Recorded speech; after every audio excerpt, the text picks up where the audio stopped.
K21 Talk Show. This is Aditya. Today's guest is probably one of the best left-arm spinners this world has ever seen. He didn't play a lot of test matches, but for sure he left his legacy in ODIs and T20s. Before he retired, 2 World Cups, he didn't lose a single match, so obviously he would have been a champion. After retirement, he came back. He played 2 World T20s and almost played 150 international matches. He had a career which spanned over 20 years, but what is special about his career is not even for a single minute did he lose his energy or enthusiasm. Let's welcome Brad Hogg. How are you, Hoggy? I'm going very well. For some reason, I have to go into my camera settings and sort this out because every time I go live, I've got to go back and stop everything and come back here. But this is my little studio. Every now and then I'll do a Hogg's vlog here. And I've got the old baggy green here and other stuff. Where's my... I've got my KKR cap here. I had a Rajasthan Royals cap. I've got a... Yeah, so I've got everything there. The whacker, that's my favourite. Actually, sorry, the baggy yellow, that's my favourite. That's my state cap. Baggy yellow? Yep, the baggy yellow. There's a Rajasthan Royals cap around here for all those Rajasthan Royals fans. But there's no Chennai Super Kings stuff here. No RCB, no Mumbai Indians. Who else is there? Hyderabad, they didn't want me. So, yeah. Well, Kings 11, they didn't want me. You should have played for a couple of more years. Well. For a couple of more years, maybe you could have got all those caps. I am playing for Croatia at the moment. So, yeah, we were meant to have a tournament in Croatia. So I was looking forward to playing in that tournament, but with the COVID virus, we couldn't go over there. So we're thinking about everyone. Okay. You can hear me well? I'm not cutting out? There seems to be some sort of lip sync. So just pause for like 2 seconds and then start talking. Yeah, now you're not talking.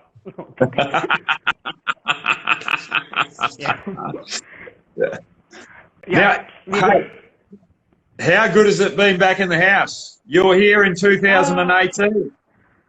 Yes, I was there. I was at the India-Australia Test Series. I had an absolutely wonderful dinner at your house as well.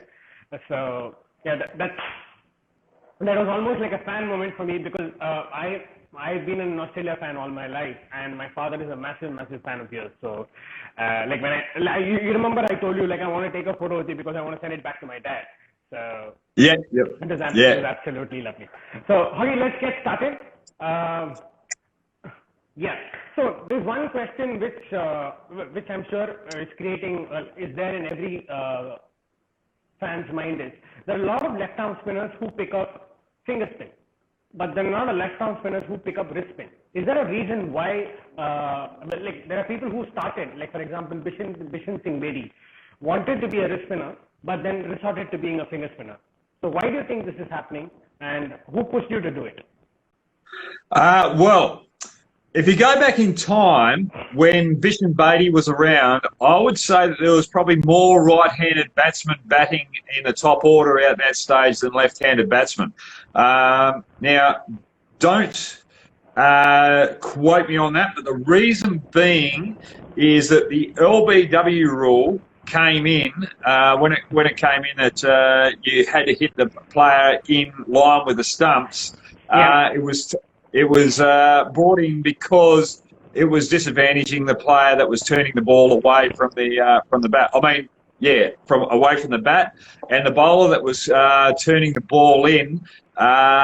There was no protection, or there was a lot of protection on the leg side. I don't know, but it was brought in there because of right-handed batsmen. So that's why we see a lot of left-arm off-spinners turning the ball away from the right-hander.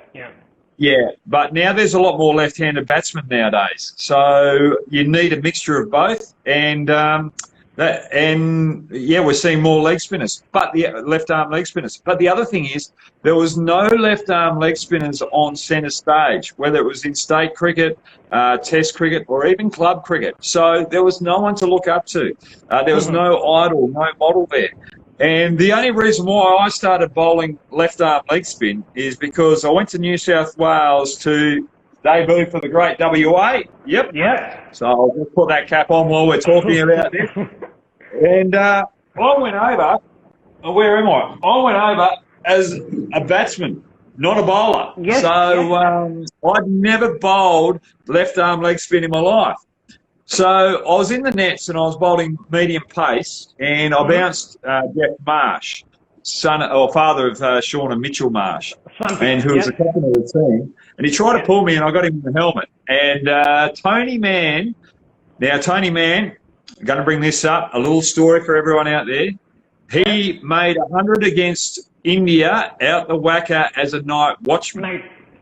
One of the two people to do it.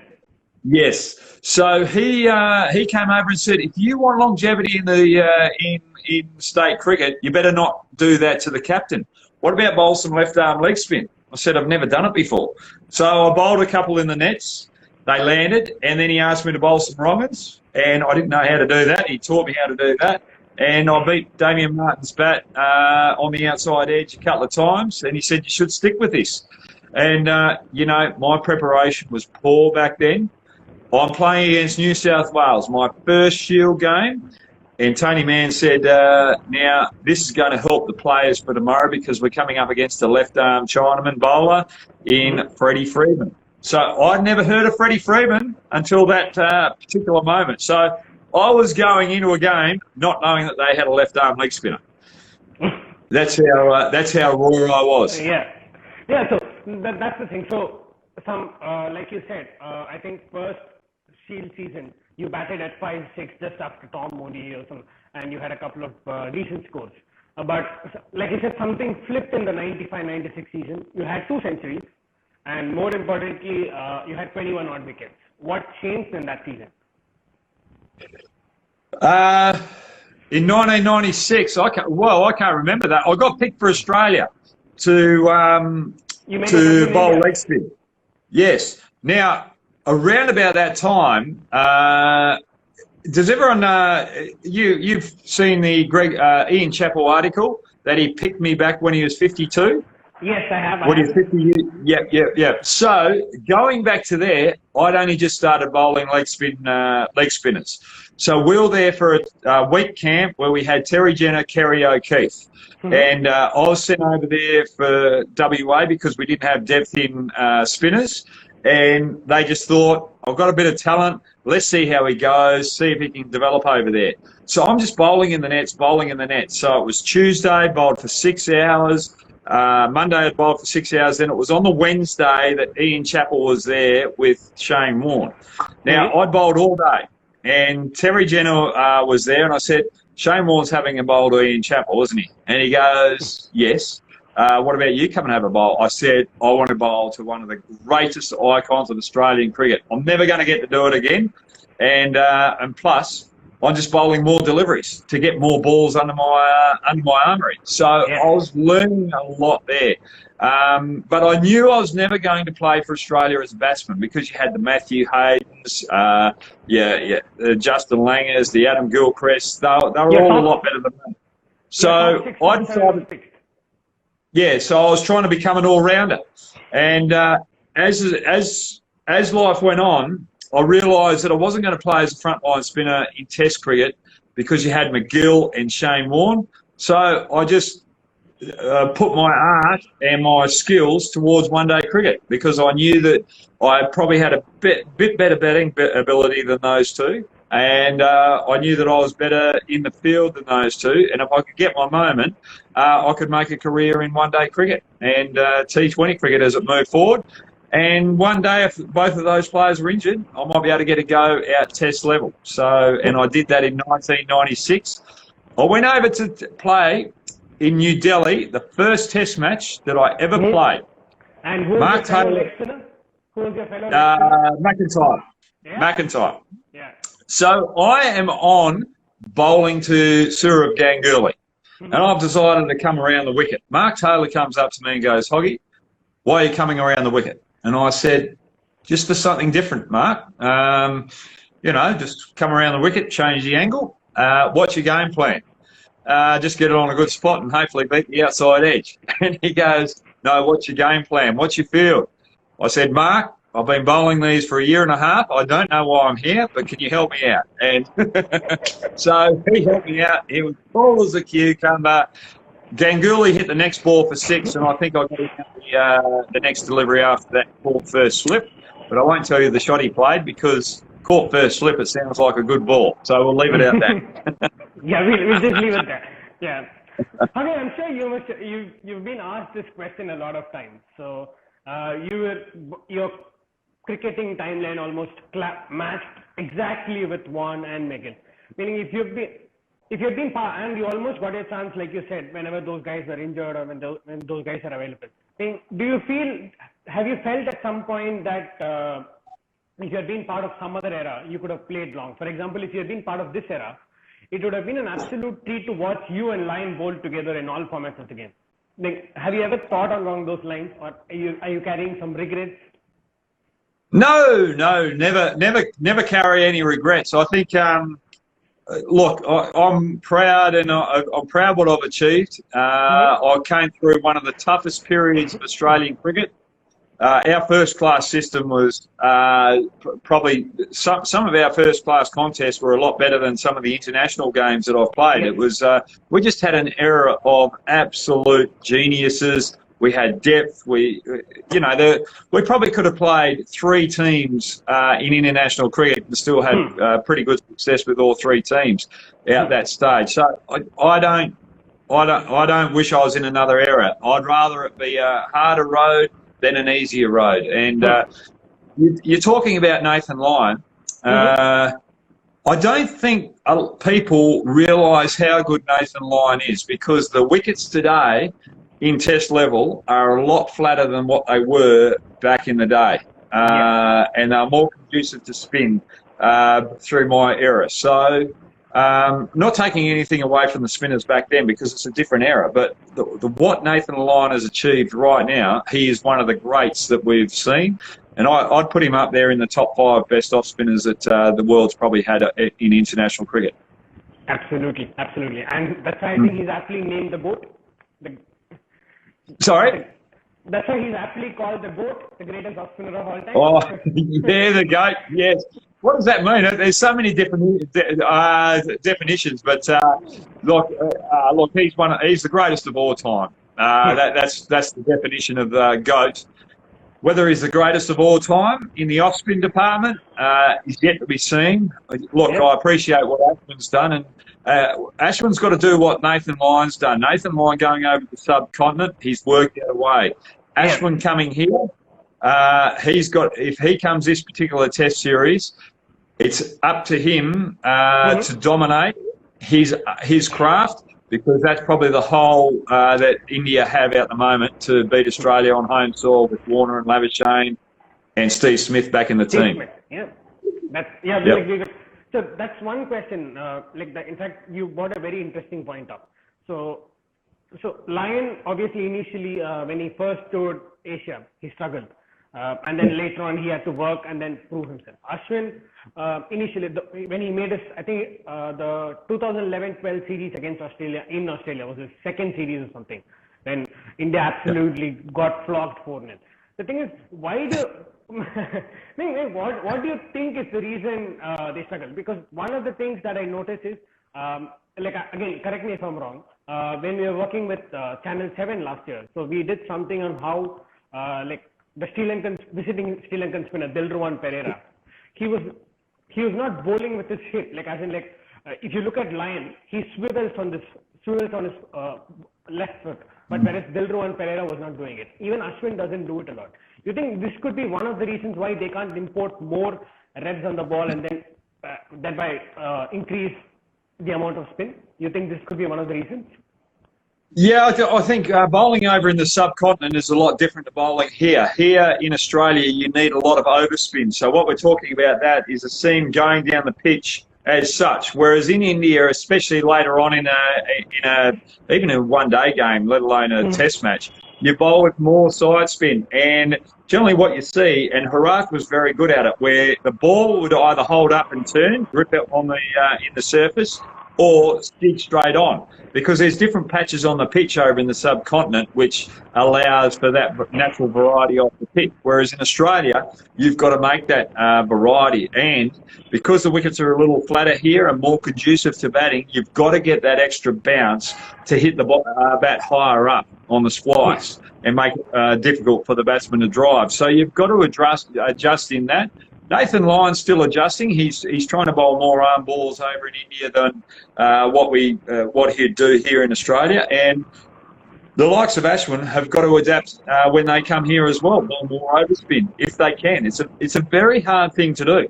And then you look at the leg spinners of India. You've got Chahal, very good in the short form of the game. You've got Kuldeep Yadav. They're more side spinners rather than over spinners. And if you don't get that extra bounce, the Australian players are able to sweep you and counteract any turn that you're getting. And because there's no harm or there's no threat of that extra bounce getting the top edge, or there's less of that threat. So that's something that the Indian spinners have got to look forward to when they come here. Yeah, just Hoggy, just one more question on the same topic. You spoke about side spin and then you spoke about top spin, right? I mean, is it something like, for example, like if you go down to if you're going down to Asia and then playing, would you focus more on side spin, like more on side spin, and then like whereas if you're playing back home, you would focus more on the other one? Is it like, or is there something like, okay, these conditions side spin is the best, these conditions top spin is the best? Is there some rule like that? There's no rule like that. When you go out there, and it's harder in a T20 game than a 50-over game. It's about summing up the conditions very quickly and then having the confidence to adjust. And if I go back through one of my better games, there was a game there where I bowled with a little bit of confidence, try to get as much rip on the ball and overspin.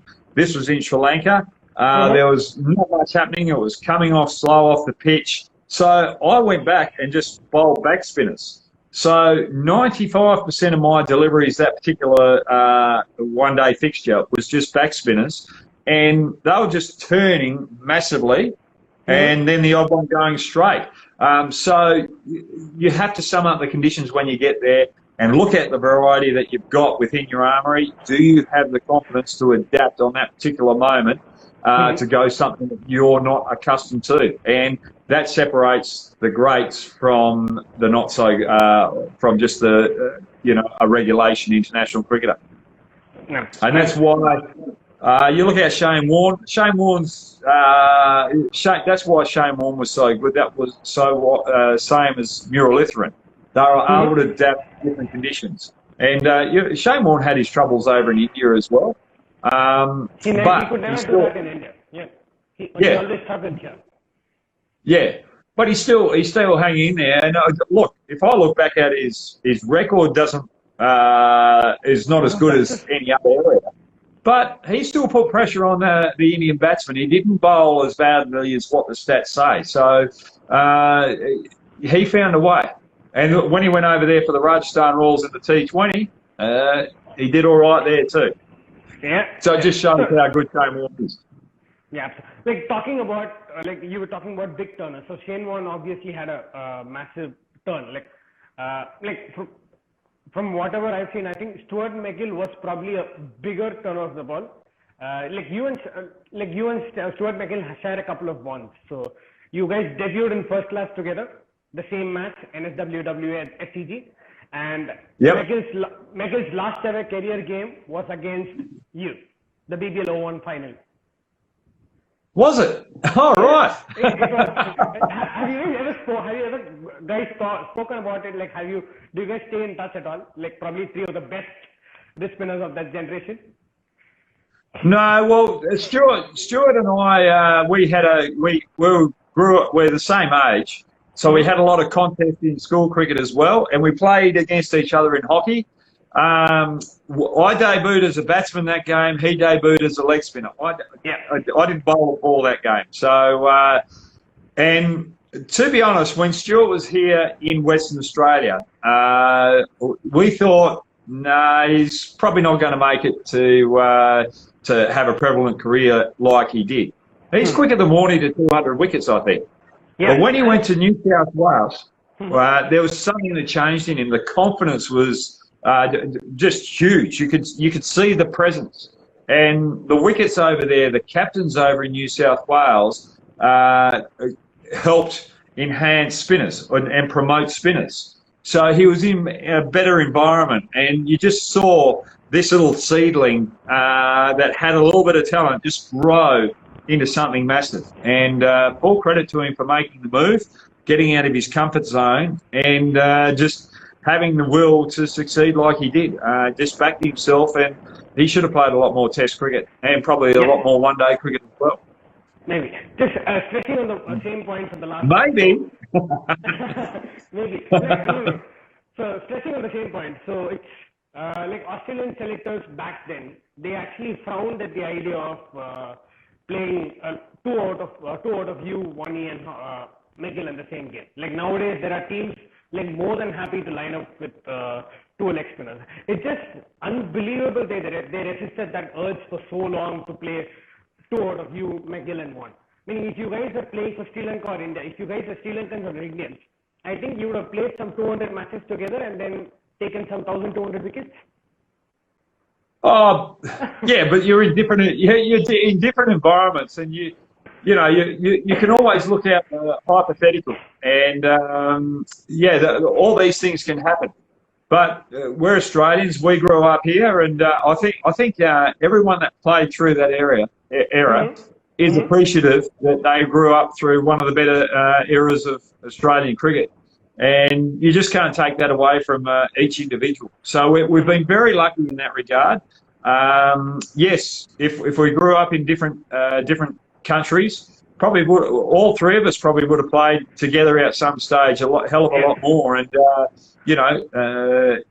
if I grew up in India, my batting might have been better as well because of the short pitch bowling, which I sort of had trouble there because I put the pull shot away.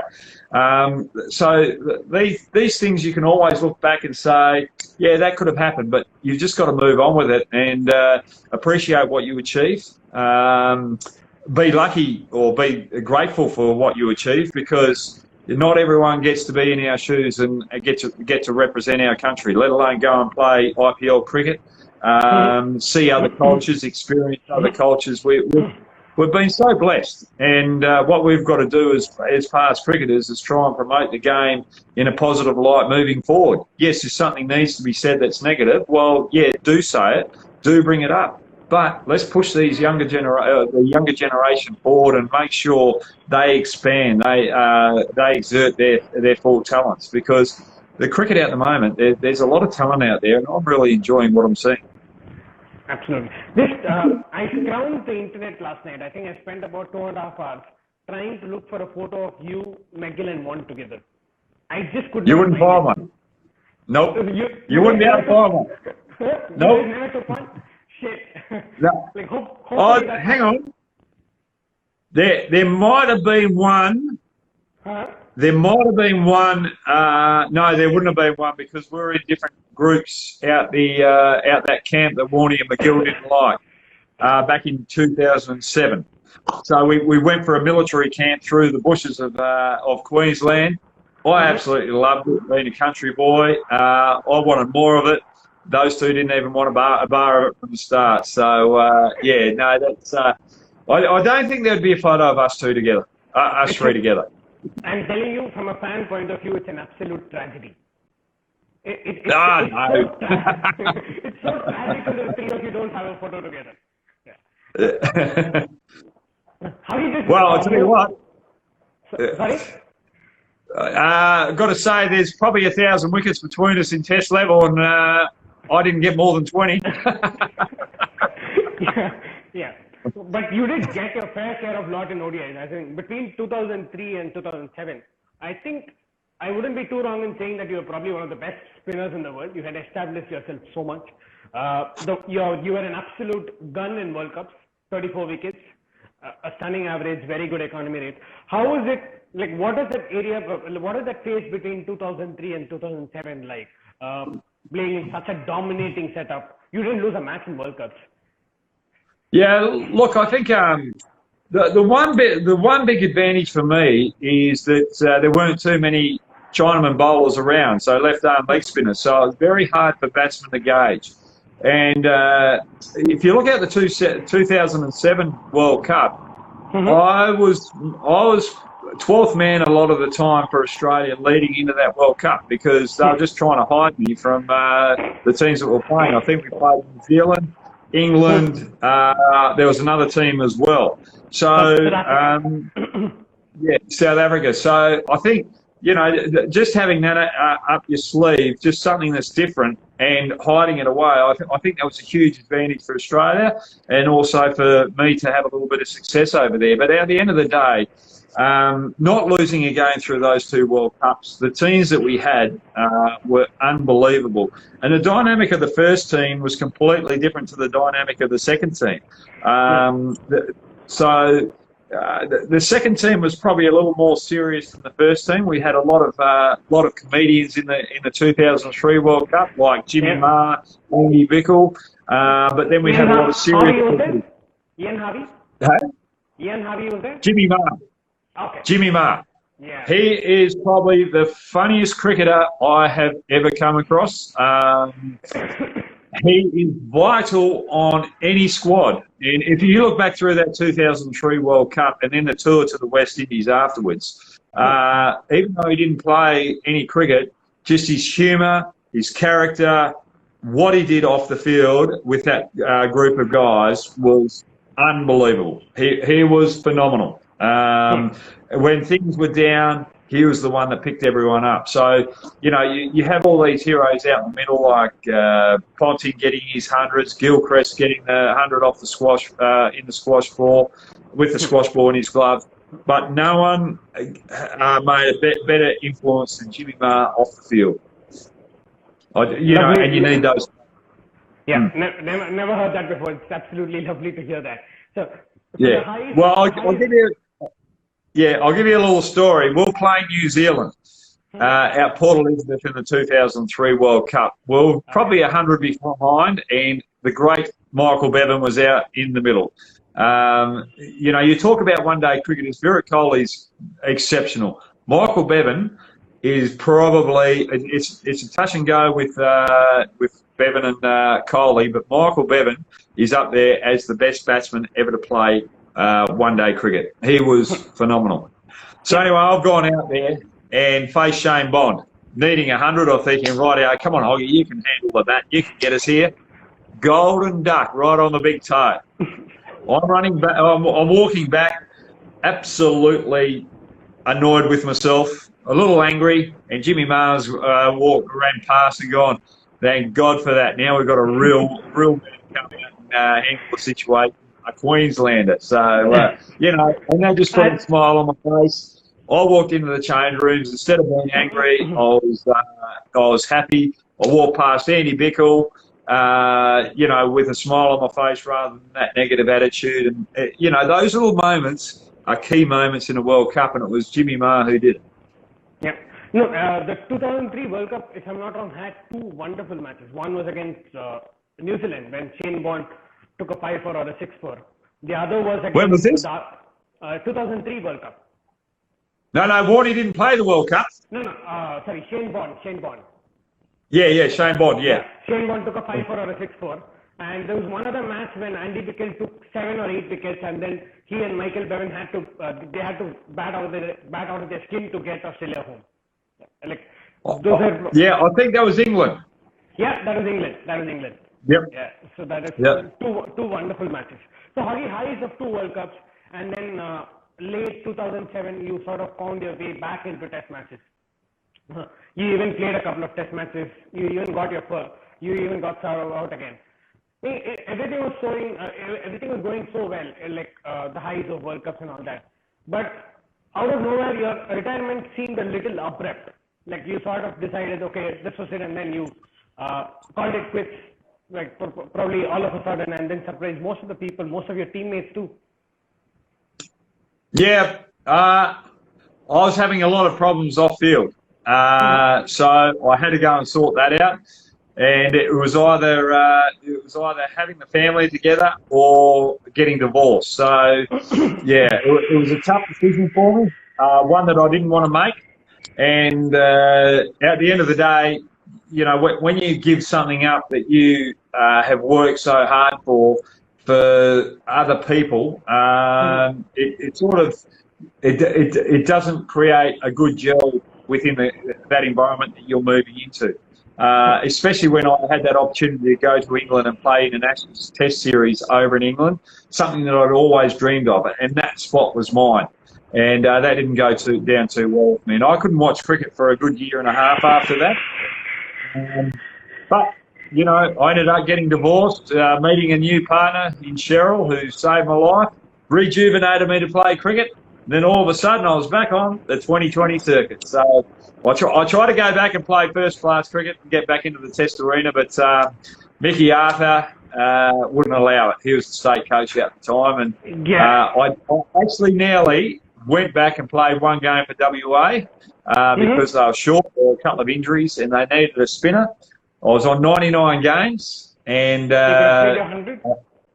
no, I didn't play it. I said to the coach at the time, Justin Langer, as much as I'd love to get that milestone, I think it'd be unfair. We've got to bring through a younger spinner, give him the opportunity because I haven't played for 7 years and it'll be... although it'll be grateful, it'll be a little embarrassing just coming back playing the one game and not allowing an opportunity for a younger player. It almost sounded like as if you came back with a point to prove to yourself, not for others, but you just wanted to prove to yourself that you had a lot more cricket left in you. It was more. I didn't want to prove anything to anyone, not even to myself. All I wanted to do was just play cricket, the game that I loved. You know, I was a 6-year-old, or even at the age of 2, I knew I wanted to play for Australia. I always had that dream.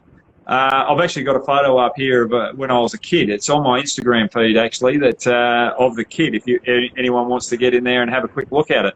But I had that dream as a kid.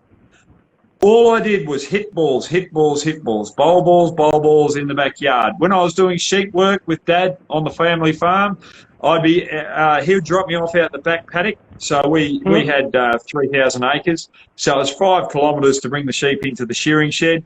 I'd walk all the way with a ball. I'd be trying to hit the fence post with stones. So I was always trying to improve my cricket skills. I'd go to cricket games with my dad at 6 years of age, and the opposition team will be batting, and I'll be sitting there, can you throw me a ball? Can you throw me a ball? Can I bowl to you? Can I bowl to you?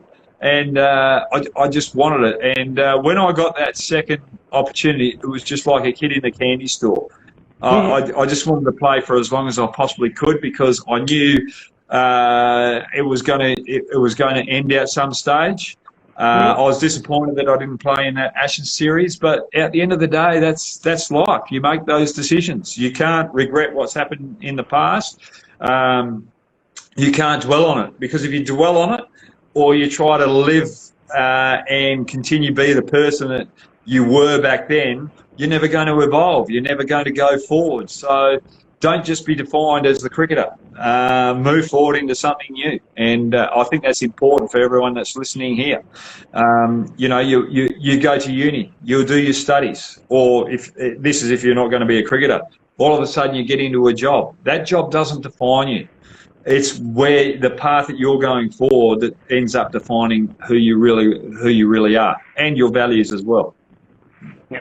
Wait, that's like you said, it was very important. Yeah, it's more, what do you call it? You just continue doing what keeps you happy rather than trying to prove to someone or just prove to yourself. Like that is one of the that's one of the reasons why you came back, like you said. Hoggy, you mentioned that. Hang on, sorry, Aditya. You brought up something there. It's about being happy. Look, I was very fortunate that I could do something that made me happy, that I had that dream. Not everyone gets into that position. So, again, grateful about it. But it's making the best of the situation. So the environments that I've been in where I haven't enjoyed the work that I've done, and, you know, I've done a lot of jobs outside of cricket. I've built brick walls. This is while I was studying accounting and marketing. I've brick paved. I've mowed lawns. I've been on family farms. I've worked in shearing sheds. it's not about the actual work, it's about the people that are around you too that can really create an environment and create something special. So whatever you're doing in life, find the thing that makes you happy in that particular environment, but still have your goals going forward.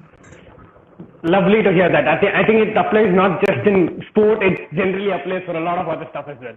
So it's lovely to hear that. Hoggy, just going back to cricket, you had mentioned a while back that when you were 6, you had a chance to enter the dressing rooms of the visiting teams and then your own teams. Is it true that at the age of 6, you entered into the visiting Indian dressing room and then saw Bedi and then decided that you were going to become a left-arm spinner?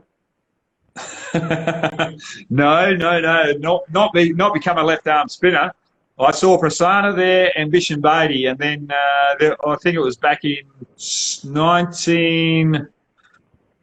Oh, I can't remember. Late 1990s. No, yeah, that was in the 1970s. But back in 1998 or something, I came over to India with a couple of young spinners and batsmen to work on playing against spin, and Vishen Bedi and Prasanna were the coaches there. But that was back in the 1970s, 77, I think it was. My dad was playing Country 11 cricket and played against Vishen Bedi.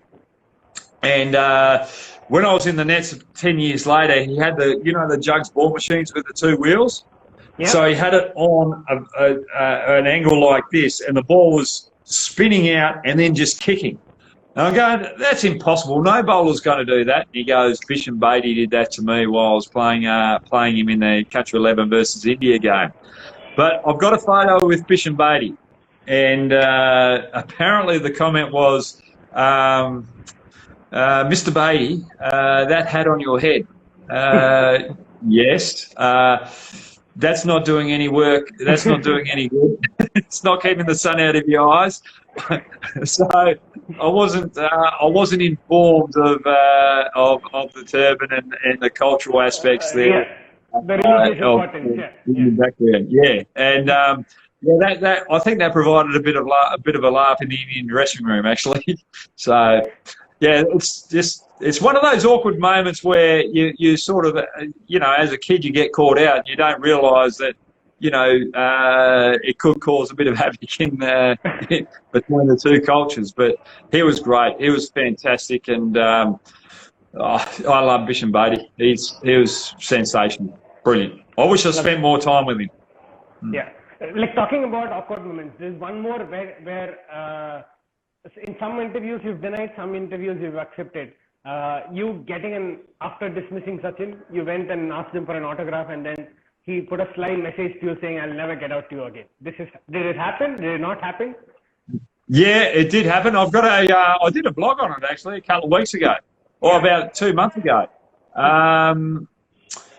Yeah, but there's these games going out for retired players now. What do they call it? The Veterans Games. Yeah. Might come up against him then. Might come up against him there, and I bet you'll be working hard to make sure that story still stays true. Lovely to hear. And Hoggy, you have one very weird habit which I don't think any of the bowlers has. You've stopped playing. Yeah, exactly. That's what you're talking about. You've stopped playing. At least now tell us the secret. If the tongue went left, did the ball go left? If the tongue went right, did the ball go right? If the tongue went straight, the ball's coming straight as well. So most of the time the tongue was straight. I never turned it. Look, yes, you got to ask Mike Hussey that, but apparently yes. And we tried me bowling without not allowing my tongue to come out. So I was trying to keep the tongue in. Could not land a delivery. Could not land one. And but the teachers at school always knew if I was concentrating or not because the tongue was out when they were talking or I was doing my work. If the tongue wasn't out, they knew my mind was somewhere else. Did you try that in the nets, without trying to put your when Hussey challenged you? Yeah, I tried it, and it didn't work. I was actually, you know how you got the cage nets now? I was actually hitting the top of the net. That's how bad it was. Yeah. So the batsmen are supposed to know that, not the bowlers. Yeah, exactly right. Yeah, lovely. Hoggy, we've got 2 segments before you let you go. One is we're calling it the play or miss. So we'll give you two options and you have to select one. Yep, go for it. Okay, you're ready? World Cup 2003, 2007, which was more satisfying? 2003, always the first one. Okay. Ponting's 140, Gilchrist 149, which was better?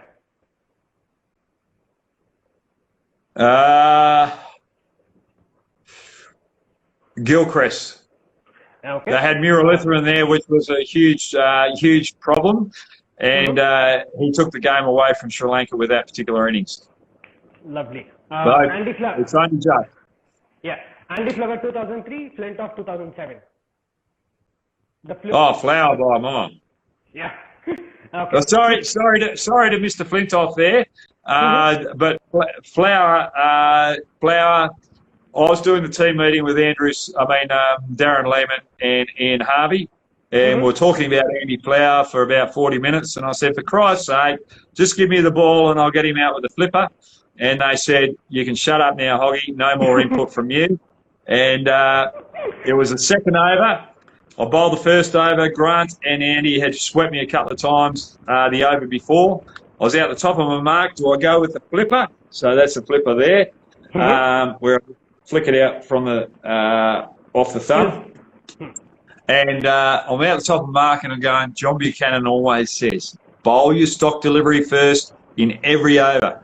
And I've gone, on the farm I don't listen to my old man, so I'm not listening to you, John. I'm coming in bowling the flipper. Off stump, out of the ground, thank you very much. And I was there celebrating. You'll listen to me now, won't you, boys? Yeah, so that's why it was more satisfying than the Andy Flintoff did it. Lovely. Moving on to the next question. If you were to bowl a 10-over spell, non-stop spell in a test match, who would you bowl it with, Vaughan or McGill?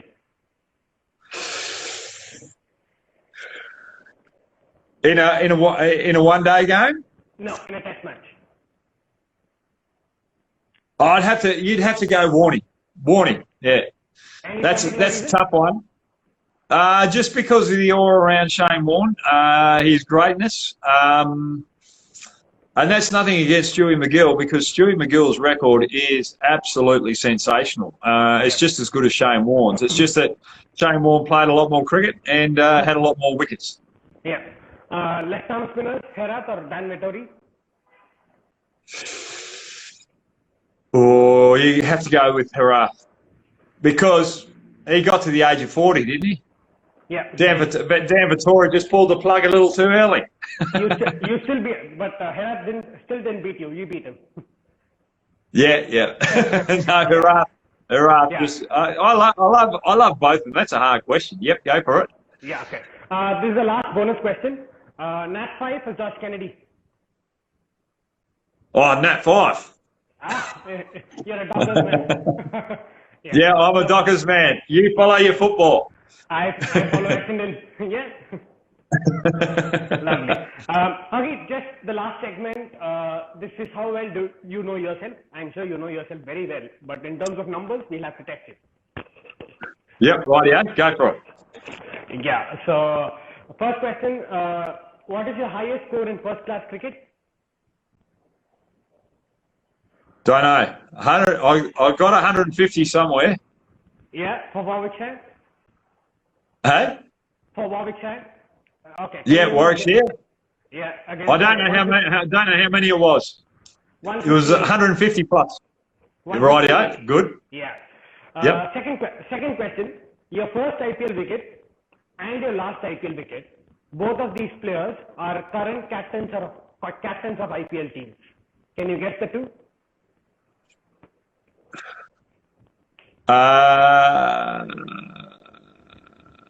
They're captains of the teams. They are current captains.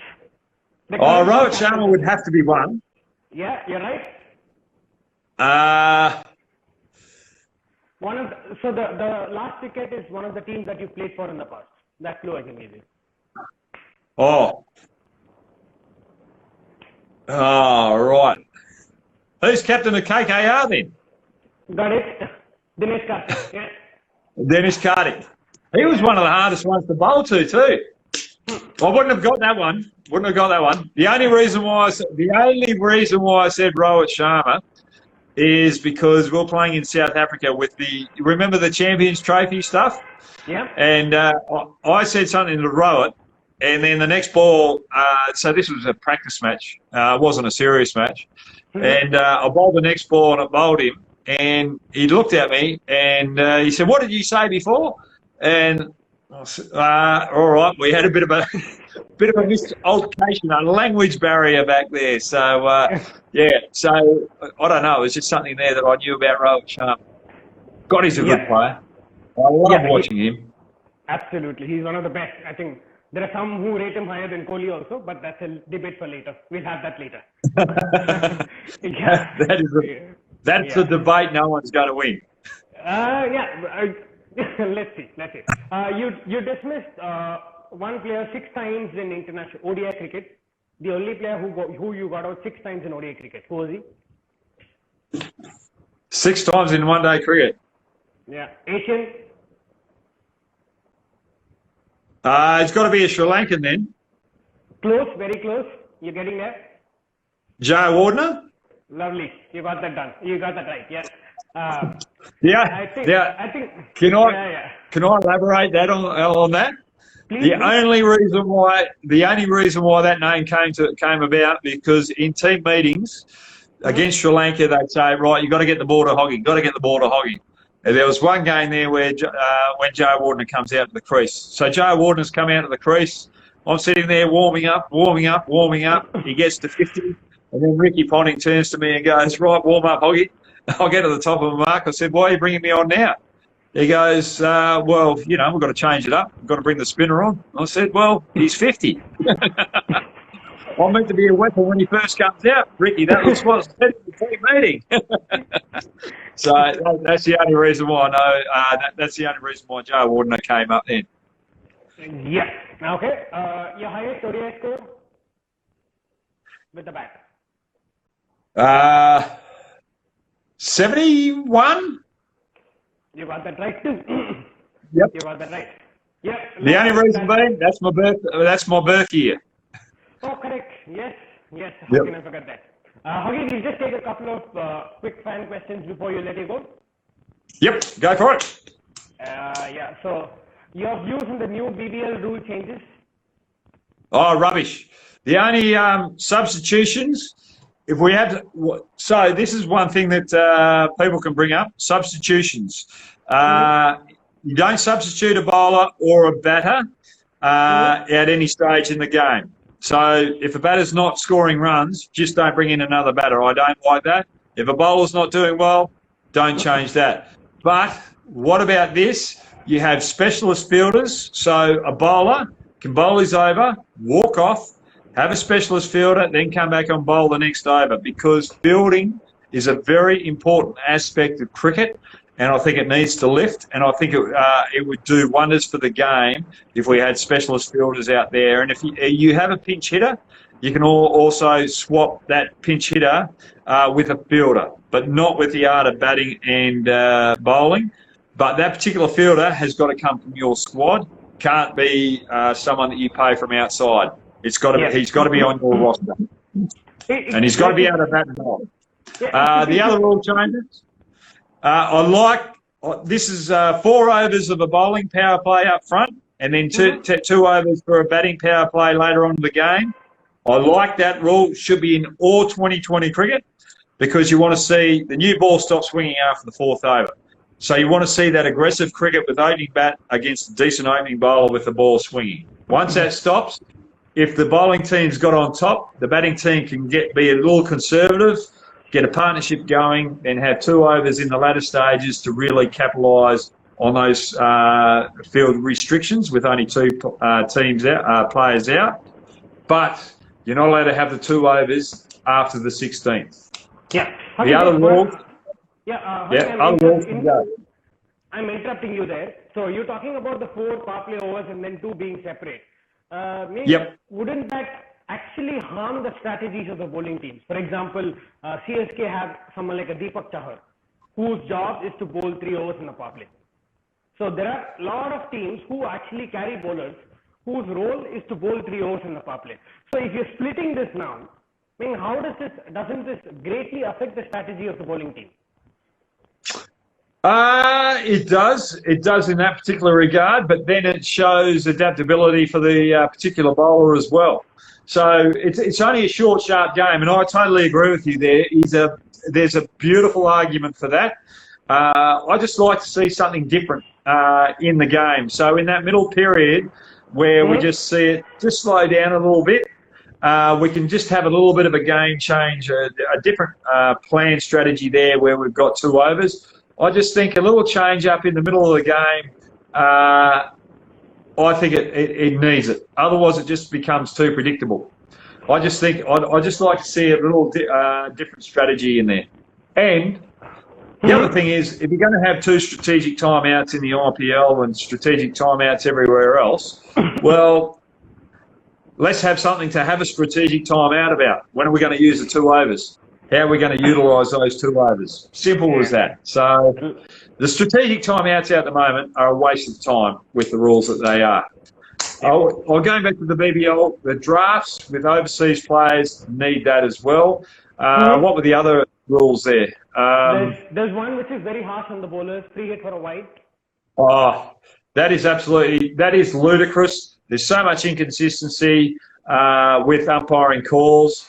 Umpire's interpretation of a wide call is completely different to his partner out the other end. Batsmen are moving over the crease all the time.